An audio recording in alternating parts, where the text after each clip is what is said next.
و تعالیٰ نے پھر اس کا وبال بیان فرمایا، اور اس کے بعد پھر اللہ رب العزت نے ان صحابہ کرام رضوان اللہ تعالیٰ علیہم اجمعین کی اس عمل پر دیگر مسلمانوں کو تنبیہ فرمائی کہ حضور اکرم علیہ الصلوۃ والسلام کی تعلیم اور حضور کا حکم سب سے اول ہے،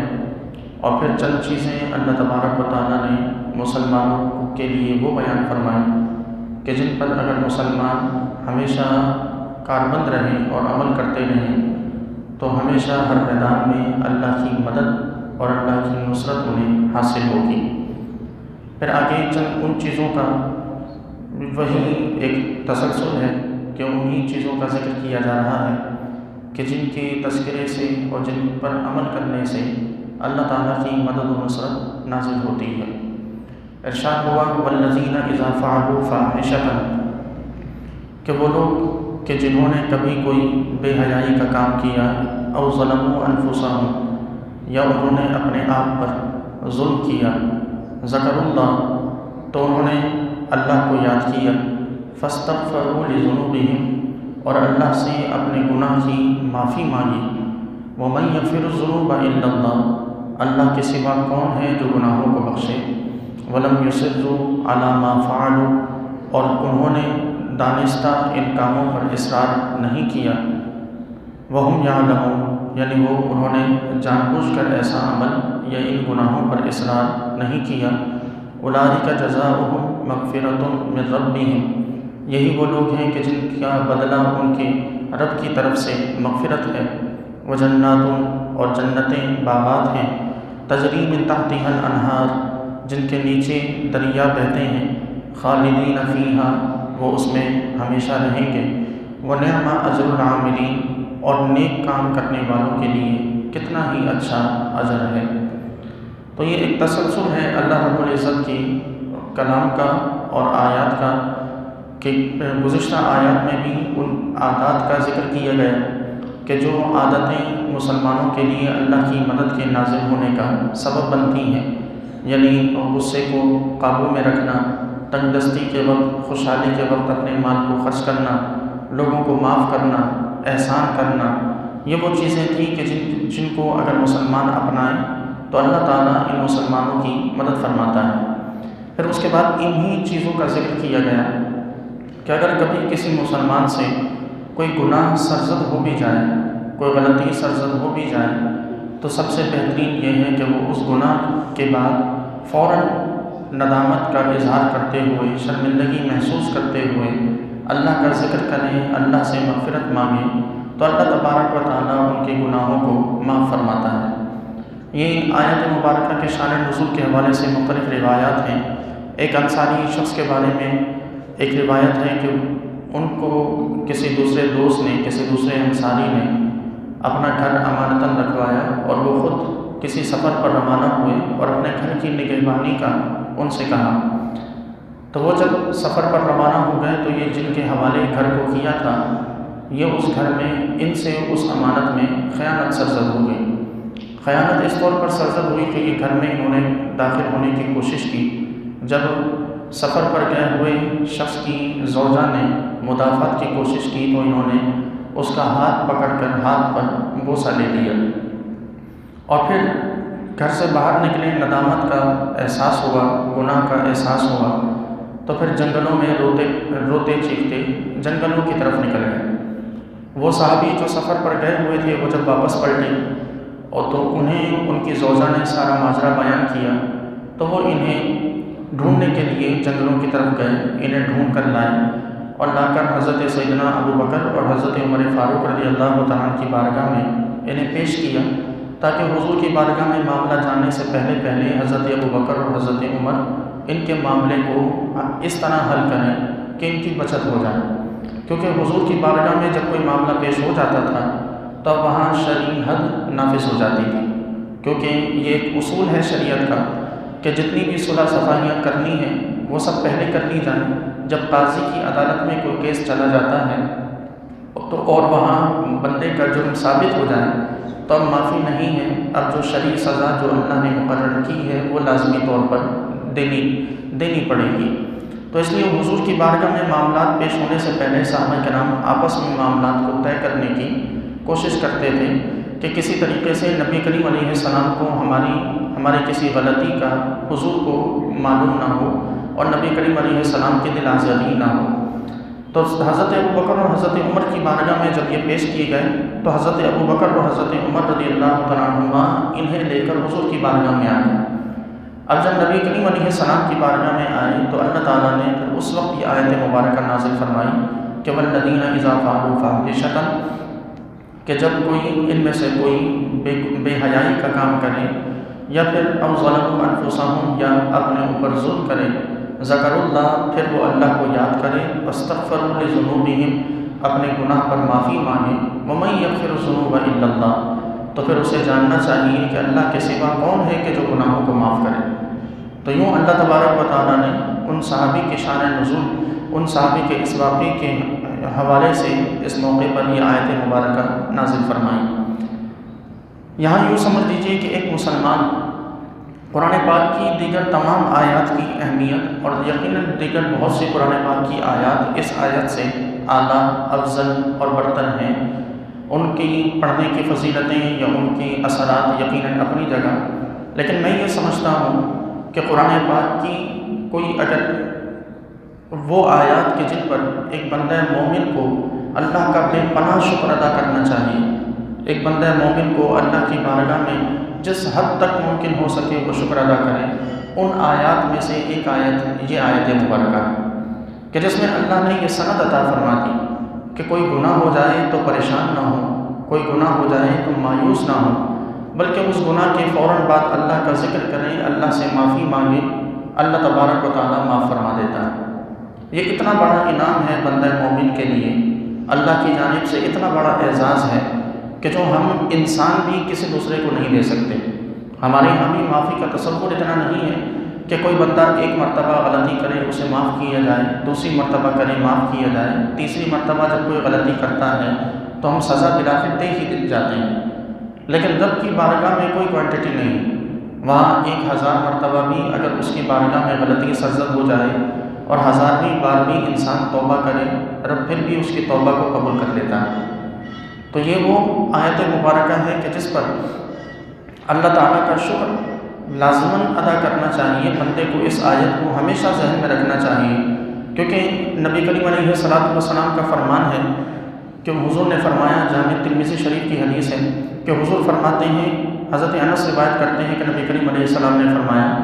کہ ہر ابن آدم خطا کار ہے، ہر ابن آدم گناہ گار ہے، خطا کار ہے، اور ان میں اور خطا کاروں میں سب سے بہترین لوگ وہ لوگ ہیں کہ جو گناہ ہونے کے بعد اللہ کی بارگاہ میں توبہ کر لیتے ہیں۔ اب یہ واضح ہے کہ خطا ہونا تو ظاہر ہے کہ انسان کی فطرت میں ہے، انسان اگر اللہ چاہے تو یقیناً اس کے اولیاء گناہوں سے محفوظ کیے گئے، لیکن خطا کا امکان وہاں بھی ہے، محفوظ ہونا ایک الگ چیز ہے لیکن امکان باہر صورت وہاں بھی ہے۔ اور ایک عام بندہ مومن، ایک عام بندہ مسلمان جو مسلمان ہے، اس کا شیطان کے بہکاوے میں آنا یا نفس کے بہکاوے میں آ کر اس سے کسی غلطی کا سرزد ہو جانا، اس سے کسی گناہ کا سرزد ہو جانا،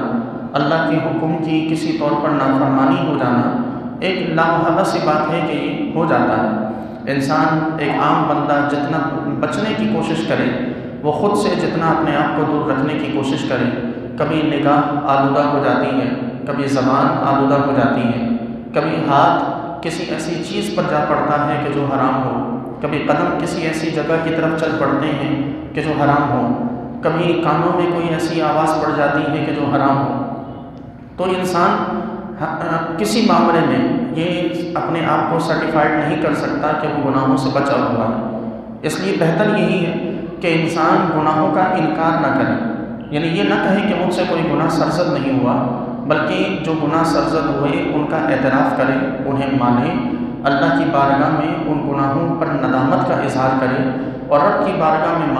معافی طلب کرے اللہ کی بارگاہ سے۔ جب اللہ نے فرما دیا کہ ہم معاف کرنے والے ہیں تو پھر ہم اور آپ کیوں اس سوچ میں مبتلا ہو جاتے ہیں کہ اتنے گناہ ہو گئے ہیں، نہ جانے معاف ہوں گے یا نہیں ہوں گے۔ بس ضرورت اس بات کی ہے کہ انسان اپنے رب کے سامنے اپنے سر کو جھکا کر اس سے معافی طلب کرے۔ جو معافی طلب نہیں کرتا رب اسے معاف نہیں فرماتا۔ ایسا نہیں ہے کہ اللہ تبارک و تعالیٰ جو بندہ گناہ کرتا جائے رب اس کی بغیر ندامت کے بغیر معافی مانگے اللہ اسے معاف کرتا چلا جائے، ایسا ہرگز نہیں۔ وہ بے نیاز ہے، اسے نہیں ہے ضرورت کہ وہ اپنے بندوں کو لازماً بخشے، نہ اس پر فرض ہے نہ اس پر واجب ہے کہ وہ اپنے بندوں کو بخشے۔ وہ بے نیاز ہے، کوئی معافی مانگتا ہے تو وہ معاف فرما دیتا ہے، جو معافی نہیں طلب کرتا وہ اللہ تبارک و تعالیٰ خود مختار ہے کہ چاہے تو بغیر معافی مانگے کسی کی کسی نیکی کو پسند کر کے معاف کر دے، یا چاہے تو کسی چھوٹی سے چھوٹی چیز پر عذاب میں مبتلا کر دے۔ تو اس لیے انسان کو ہمیشہ اپنے رب کے حضور اپنے گناہوں کا اعتراف کرتے رہنا چاہیے دن میں۔ اسی لیے بزرگان دین کا یہ معمول رہا کہ وہ ہر روز اپنا محاسبہ کیا کرتے تھے، ہر روز اپنے نفس کا محاسبہ کرتے تھے۔ محاسبہ کیا ہوتا ہے؟ محاسبہ یہ ہوتا ہے کہ ہر روز جب شب میں سارے کاموں سے فارغ ہو جائیں تو تنہائی میں کسی جگہ بیٹھ جائیں، یا کم از کم بستر پر لیٹے ہوئے ہی اپنے پورے دن کے بارے میں انسان سوچے، پورے دن کے بارے میں غور و فکر کرے کہ آج کے دن میں کون کون سی غلطیاں، کون کون سے گناہ مجھ سے سرزد ہوئے،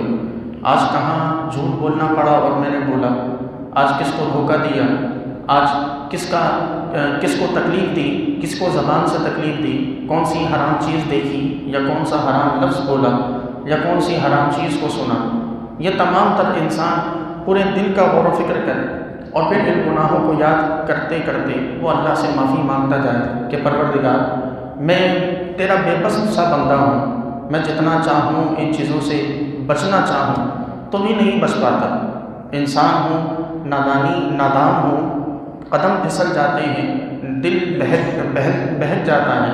گناہ سرزد ہو جاتا ہے۔ پروردگار یہ آج کے دن میں جتنے گناہ سرزد ہوئے ہیں میں تجھ سے معافی مانگتا ہوں، مجھے ان گناہوں کو معاف فرما دے اور آئندہ زندگی میں ان سے بچنے کی توفیق عطا کر دے،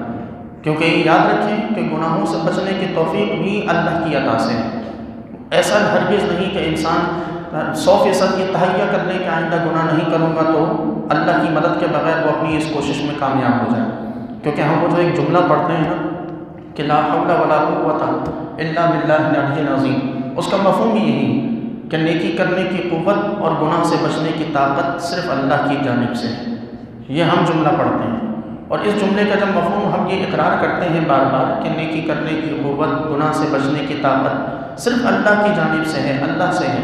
تو پھر ہمیں اس کا اظہار بھی کرنا چاہیے اپنی عملی زندگی میں۔ ہر رات کو سوتے وقت بستر پر لیٹ کر ممکن ہو سکے تو کسی تنہا جگہ پر باوضو بیٹھ کر اللہ تبارک و تعالیٰ کی بارگاہ میں اس طرح اپنا محاسبہ کرنے کی عادت ڈالیں۔ حضور غوث اعظم کا غالباً قول ہے، فرماتے ہیں کہ جس شخص نے اپنے نفس کے محاسبے کی عادت کو ڈال لیا، نفس کے محاسبے کی عادت کو پیدا کر لیا، 1 دن 2 دن 3 دن 40 دن کے اندر وہ بندہ اپنے آپ کو گناہوں سے پاک کر لے گا، کیونکہ جب 1 دن اس نے غور کیا کہ آج اس کے گناہوں کی تعداد 100 تھی تو اگلے دن کوشش کرے گا کہ رات کو جب محاسبہ کروں تو گناہوں کی تعداد 100 نہ ہو، وہ کم کرنے کی کوشش کرے گا، اور یہ کم کرتے کرتے کرتے آہستہ آہستہ وہ دن بھی ضرور آئے گا کہ جب ایک دن ایسا گزرے گا کہ جس دن میں اس کے نامہ اعمال میں کوئی گناہ نہیں ہوگا۔ تو اس لیے ہمیں اس عادت کو اپنانا چاہیے کہ یقیناً یہ وہ عادت ہے کہ جو اللہ کے مقربین اور اللہ کے نیک بندے اس عادت کو انہوں نے اپنائے رکھا، اور یقیناً اس عادت کی بڑی فضیلتیں ہیں۔ سب سے بڑا جو اس عادت کا جو ہمیں فائدہ ہے وہ یہ کہ ہمارے 1 دن کے گناہ اگلے دن تک نہیں جاتے، اس دن کے گناہ اسی دن میں اللہ سے معافی مانگ کر جب رات میں سوتے ہیں تو اس دن کے گناہ اسی رات میں معاف کر دیے جاتے ہیں، ان گناہوں کی نحوست اگلے دن تک نہیں جاتی، کیونکہ ہم پر تکلیفیں ہمارے پچھلے دنوں کے گناہوں کی وجہ سے آتی ہیں، مصائب و آلام ہمارے پچھلے دنوں میں کیے جانے والے گناہوں کا نتیجہ ہوتے ہیں۔ جب ہم ہر رات اپنا یہ گناہوں کا نامہ اعمال کا یہ سلسلہ ہر رات کلیئر کر دیں تو کیسے ممکن ہے کہ اس کی نحوست سے اگلا دن ہمارا مشکل میں گزرے؟ پھر یقیناً جب صبح ہوگی تو وہ اللہ کی رضا کے ساتھ ہوگی، اور پورا دن رب کائنات کی رضا اور اللہ تبارک و تعالیٰ کی مدد و نصرت ہمارے ساتھ شامل حال رہے گی۔ پھر اللہ تبارک و تعالیٰ نے یہاں جو ارشاد فرمایا کہ او ظلموا انفسہم، اپنے آپ پر جنہوں نے ظلم کیا، یا اپنے آپ پر ظلم کرنا، یہ اس سے یہ مراد نہیں ہے کہ کوئی اپنے جسم کو کاٹے، کوئی اپنے اعضاء کو کاٹے، اپنے آپ کو تکلیف پہنچائے، اس قسم کا ظلم، بلکہ اپنے آپ پر ظلم سے مراد گناہ کرنا ہے کہ انسان کو معلوم ہے کہ اس کا بدن بڑا نازک ہے، اسے معلوم ہے کہ ایک مچھر کا کاٹا اس سے برداشت نہیں ہوتا، تو وہ اپنے آپ کو گناہ کرتے کرتے کرتے کرتے اپنے آپ کو جہنم کا مستحق بنا لے کہ جہاں کی سزائیں ہولناک ہوں، تو یہ اس کا اپنے اوپر ظلم ہے۔ تو اللہ تبارک و تعالیٰ کا یہاں فرمان کا مفہوم یہی ہے کہ بندہ جو اپنے آپ پر ظلم کرے، یعنی زیادتی کرے، یعنی گناہ کے ذریعے اپنے اوپر ظلم کرے، اور پھر وہ اللہ کا ذکر کرے، تو فاستغفروا لذنوبہم، اور پھر وہ اللہ سے گناہوں کی معافی مانگے، ومن یغفر الذنوب الا اللہ، اور تو کون ہے جو اللہ کے سوا گناہوں کو بخشتا ہو۔ پھر یہاں ایک اور چیز بیان فرمائی، ولم یصروا علی ما فعلوا، کہ وہ ان گناہوں پر اصرار نہ کرتے ہیں، کیونکہ توبہ کے لیے جو سب سے پہلی چیز جو شرط ہے وہ یہ کہ گناہ کو چھوڑنے کا پختہ ارادہ ہو، یعنی ایسا نہ ہو کہ انسان دل میں یہ سوچ رہا ہو کہ یہ گناہ میں کل بھی کروں گا، آج اللہ سے معافی مانگ رہا ہوں، کل پھر یہ کام کرنا تو ہے، کل پھر معافی مانگوں گا، یہ ارادہ نہ ہو۔ گناہ میں مبتلا ہوتے ہوئے توبہ کرنا مفید نہیں، یہ اللہ کے ساتھ مذاق کرنا ہے، اللہ تبارک و تعالیٰ کی رحمت کا مذاق اڑانا ہے۔ یہاں تک کہ کسی شخص نے اگر یہ سوچ کر گناہ کیا کہ کوئی گناہ کا کام کرنے جا رہا تھا، کسی نے کہا کہ بھائی خدا سے ڈر، یہ کام نہ کر، تو اس نے کہا کہ کوئی نہیں، میں توبہ کر لوں گا، اگر اس امکان کے ساتھ، اس ارادے کے ساتھ گناہ کیا تو بندہ وہیں دار اسلام سے خارج ہو کر کافر ہو جاتا ہے، کیونکہ یہ اللہ کی رحمت کا مذاق اڑانا ہے، توبہ کا مذاق اڑانا ہے۔ رب نے توبہ اس لیے نہیں عطا کی کہ ہم اس کا مذاق اڑائیں، یہ اس لیے عطا کی گئی کہ ہم اللہ کی رحمت سے فائدہ اٹھا سکیں۔ تو اس لیے ہمیشہ جب کبھی بھی توبہ کا ارادہ ہو تو سب سے پہلے اپنے دل سے تمام تر ارادوں کو، جو گناہ ہو چکے وہ تو رب نے پاک و صاف کرنے ہیں، ہم نے اپنے دل کو جو صاف کرنا ہے وہ مستقبل میں ان گناہوں کے ارادوں سے صاف کرنا ہے، کہ ہمارے دل کے کسی ایک کونے میں، کسی ایک گوشے میں بھی آئندہ گناہ کی طرف جانے کا ارادہ نہ ہو۔ اگر ارادہ ہے تو پھر یہ توبہ نہیں، کیونکہ یہ پھر اللہ کی رحمت کا مذاق ہے۔ تو اس لیے پہلے اپنے دلوں سے ان تمام ارادوں کو کھرچ کے پھینکیں کہ جو حرام کی جانب ہمارے قدموں کو لے کے جانے والے ہیں، پھر اللہ کی بارگاہ میں توبہ کریں تو یقیناً اللہ تعالیٰ توبہ قبول فرماتا ہے۔ ہمارا حال یہ ہوتا ہے کہ ہم ہزارہ قسم کی پلاننگ کر کے بیٹھے ہوتے ہیں، اور ان پلاننگز میں ہمارے ہاں 60 سے 70% گناہ ہوتا ہے۔ ہم 60 سے 70% گناہوں کی پلاننگ اپنے ذہن میں، اپنے دل میں لگا کے بیٹھے ہیں، اور پھر دعا کرتے ہیں رب سے کہ ہمارے گناہوں کو معاف فرما۔ تو کیسے ممکن ہے کہ وہ ہمارے گناہوں کو معاف فرما دیں؟ یا کیسے ممکن ہے کہ ہم پر ان گناہوں کی نحوست نہ ہو، ہم مشکلوں میں نہ پڑیں؟ تو اس لیے نامحالہ ضروری ہے کہ سب سے پہلے دل کو مستقبل میں گناہوں کے ارادے سے صاف کیا جائے۔ جب یہ دل گناہوں کے ارادوں سے صاف ہو جائے، پلاننگ سے یہ دل صاف ہو جائے گا، تو پھر اب اللہ تعالیٰ کی بارگاہ میں ہماری یہ توبہ یقینی طور پر مقبول ہوگی۔ تو اسی کا ذکر اللہ تعالیٰ نے یہاں فرمایا کہ وَلَمْ يُصِرُّوا عَلَىٰ مَا فَعَلُوا وَهُمْ يَعْلَمُونَ، یہ جان بوجھ کر ان گناہوں پر اصرار نہیں کرتے، یعنی ان سے اگر بار بار بھی گناہ ہو رہا ہے تو کسی پلاننگ کے تحت نہیں ہو رہا۔ ایسا نہیں ہے کہ یہ سوچ سمجھ کے بار بار گناہ کرتے ہیں۔ یہ وہ لوگ ہیں کہ جن سے ایک مرتبہ گناہ ہوا، معافی مانگ لی، پھر ہو گیا، پھر معافی مانگ لی، پھر ہو گیا، پھر توبہ کر لی۔ تو یہاں اللہ تعالیٰ کے فرمان کا یہی مقصد ہے۔ حدیث مبارکہ میں ہے کہ نبی کریم علیہ السلام کا فرمان ہے، مفہوم ہے فرمان کا، کہ بندہ گناہ کرتا ہے، اللہ کی بارگاہ میں عرض کرتا ہے پروردگار مجھ سے گناہ ہو گیا تو معاف کر دیں۔ اللہ تبارک و تعالیٰ فرماتا ہے کہ دیکھو میرے بندے کو پتہ ہے کہ میں گناہ کو بخشنے یا عذاب دینے پر قدرت رکھتا ہوں، میرا بندہ مجھ سے معافی مانگ رہا ہے۔ رب ارشاد فرماتا ہے کہ جاؤ میں نے معاف کیا۔ بندہ پھر وہی گناہ دوبارہ سے کرتا ہے، اس سے پھر سرزد ہو جاتا ہے، وہ پھر عرض کرتا ہے پروردگار مجھ سے گناہ ہو گیا مجھے معاف کر دے۔ اللہ تعالیٰ پھر ارشاد فرماتا ہے کہ دیکھو میرے بندے کو اس بات کا احساس ہے کہ گناہ بخشنے والا اور گناہ کی سزا دینے والا میں ہوں، یہ پھر مجھ سے معافی مانگ رہا ہے، جاؤ میں نے معاف کیا۔ بندہ تیسری مرتبہ پھر گناہ اس سے سرزد ہوتا ہے، اور پھر گناہ کے بعد وہ پھر اللہ کی بارگاہ میں حاضر ہو کر عرض کرتا ہے یا رب مجھ سے گناہ ہو گیا مجھے معاف کر دے۔ اللہ تبارک و تعالیٰ پھر فرماتا ہے کہ دیکھو میرے بندے کو احساس ہے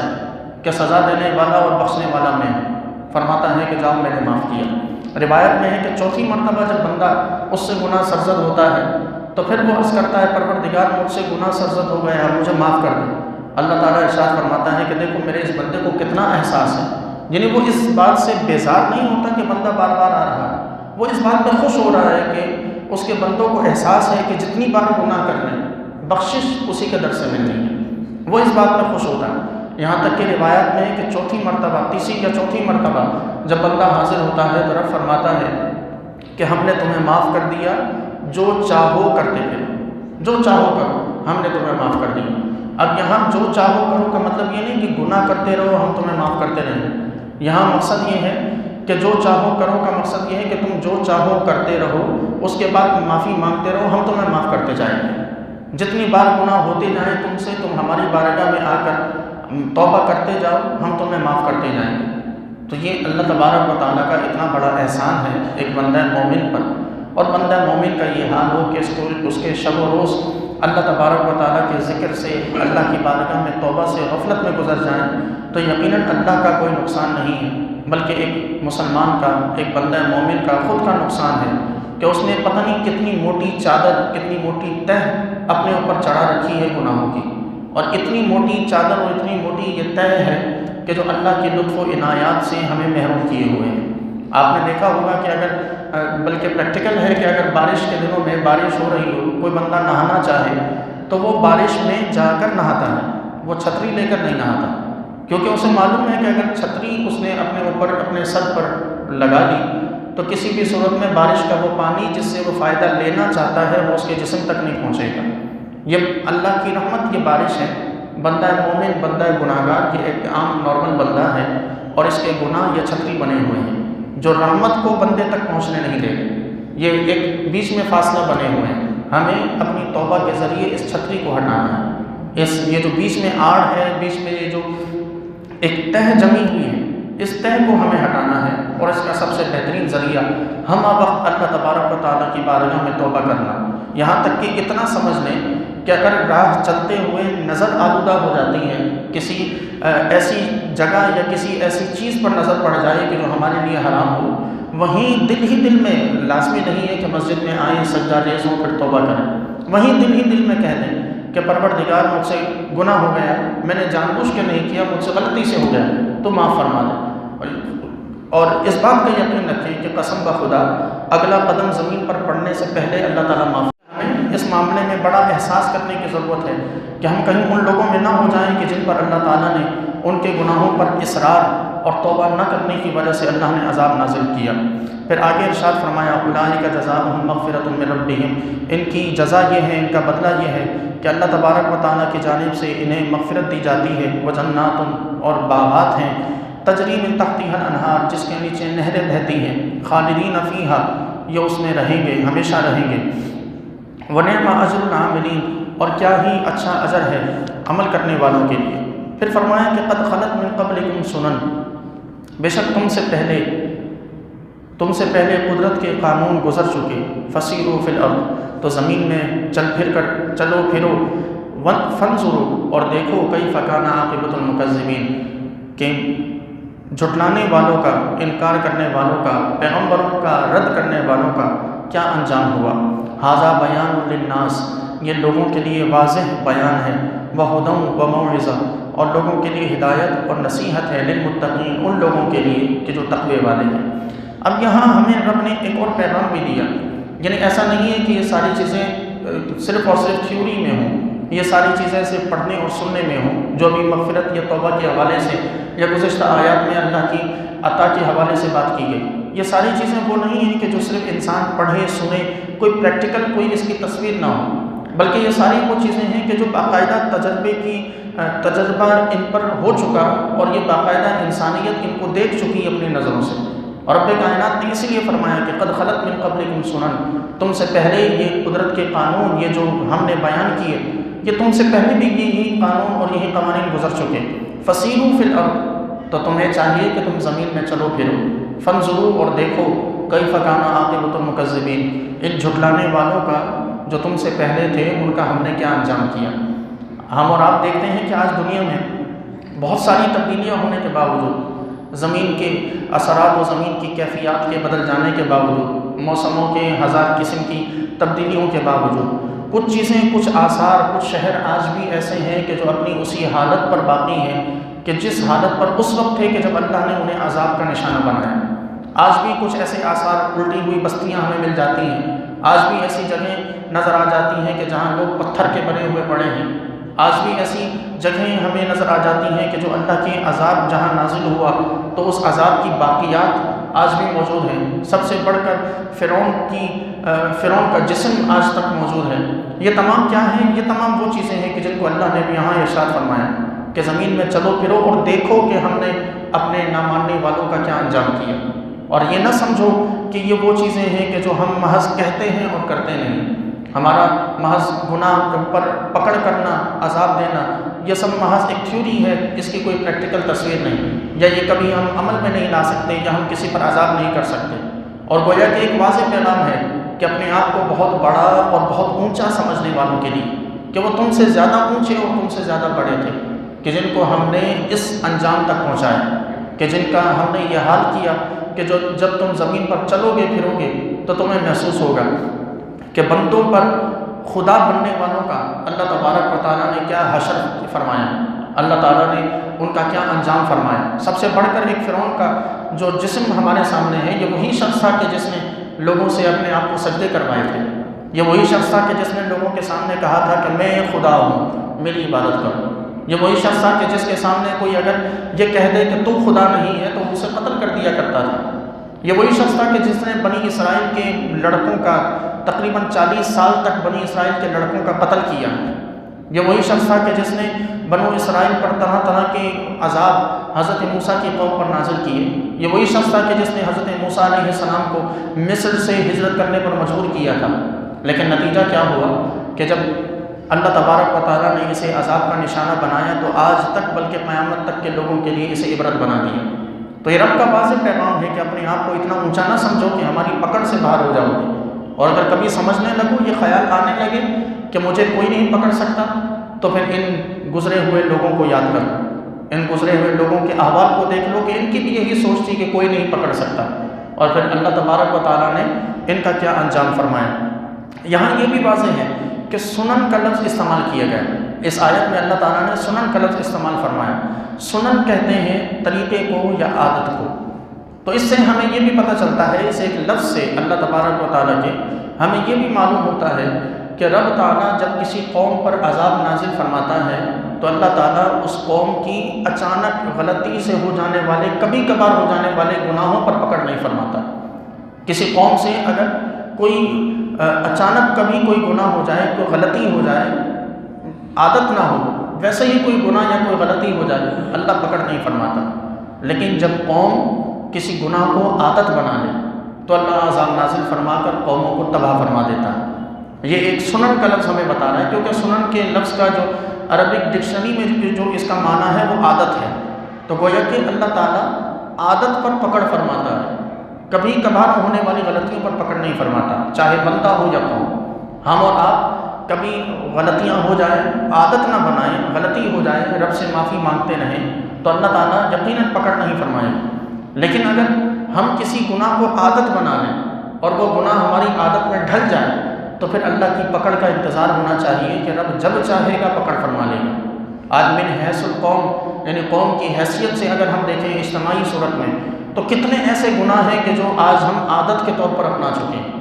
کتنی ایسی خرابیاں ہیں کہ جو آج ہماری قوم میں، مسلمانوں میں بطور عادت شامل ہو گئی ہیں، اور اس طرح شامل ہو گئی ہیں کہ وہ زندگی کا حصہ بن گئی ہیں کہ انہیں اب زندگی سے الگ کرنا ممکن نہیں۔ تو پھر ظاہر ہے کہ پھر ہم پر یہ جو عذاب مسلط ہو جاتے ہیں، کبھی ظالم حکمرانوں کی صورت میں، کبھی مہنگائی کے طوفان کی صورت میں، کبھی سیلاب و بارشوں کی صورت میں، کبھی زلزلوں کی صورت میں، یہ سب کیا ہے؟ یہ اللہ کی پکڑ ہے۔ لیکن یہ بس حضور کا کرم ہے کہ ہم آج تک قوم کی حیثیت سے محفوظ ہیں، ورنہ کام میں ہمارے کوئی ایسی کمی نہیں کہ رب معاف فرما دے، یا اب تک ہمیں اللہ نے 1400 سال 1450 سال سے اس مسلمان قوم کو بچا رکھا ہے۔ یہ صرف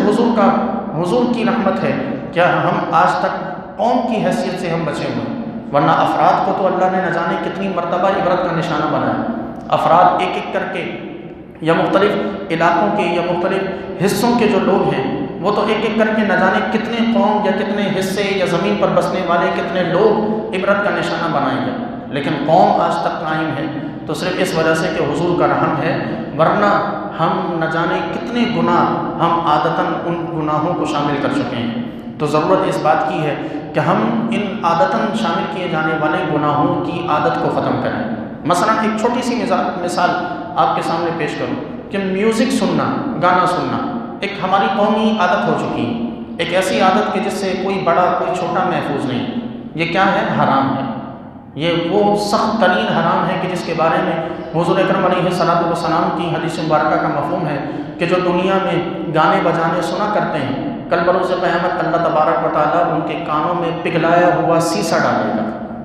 یہ اتنی بڑی سزا اس گناہ کی ہے۔ ذرا سوچیں کہ ہم اجتماعی طور پر اس گناہ میں مبتلا ہیں۔ کل بروز قیامت جہنم میں تو یہ عذاب ملنا ہی ملنا ہے، یہ سزا ملنی ہی ملنی ہے، لیکن دنیا میں اگر اس اجتماعی گناہ کی وجہ سے اور عادت بنائے جانے کی وجہ سے اللہ نے پکڑ کر لی تو ہم کیا کریں گے؟ پھر اسی طرح قرآن کو چھوڑنا یہ ہماری اجتماعی عادت ہے کہ قرآن کو ترک کرنا یہ وہ گناہ ہے۔ قرآن پڑھنا واجب ہے کہ اپنے آپ کو دین کی تعلیم سے مزین کرنا یہ ہر انسان پر فرض ہے کہ کم از کم اس کی عبادات اور جس فیلڈ سے وہ وابستہ ہو اس فیلڈ کے معاملات وہ اللہ کے احکام کی روشنی میں ادا کر سکے، یہ فرض ہے۔ مثلا آپ ایک بزنس مین ہیں تو آپ پر فرض ہے کہ بزنس کے تمام اصول قرآن کے سیکھیں، یہ فرض ہے۔ آپ ایک دکاندار ہیں، دکان چلاتے ہیں تو فرض ہے کہ اس دکان کو چلانے کے اصول جو اللہ نے بیان کیے وہ سیکھیں، نہیں سیکھیں گے گناہ گار ہوں گے، کیونکہ رب کی بارگاہ میں یہ کوئی اصول مقبول نہیں ہوگا کہ پروردگار میں جانتا نہیں تھا۔ وہاں تو یہ حکم ہوگا کہ جگہ جگہ مسجدیں اور مدرسے تھے، جاننے کے موقع بھی تھے تو جانا کیوں نہیں۔ تو اس لیے ان چیزوں پر اگر اللہ پکڑ فرما لے تو کہاں تک بچتے پھریں گے؟ بہت سی ایسی چیزیں ہمیں اپنی زندگی میں نظر آئیں گی کہ جو ہم عادتاً شامل کر چکے اور رب نے ان سے منع کیا تھا، اور پھر اللہ تبارک و تعالیٰ یقیناً ایسی قوموں پر عذاب نازل فرماتا ہے، ایسے قوموں پر اللہ تبارک و تعالیٰ پکڑ فرماتا ہے۔ خالق کائنات سے دعا ہے کہ پروردگار ہم سب کو عمل کی توفیق مرحمت فرمائے۔ وما علیہ الا البلاغ۔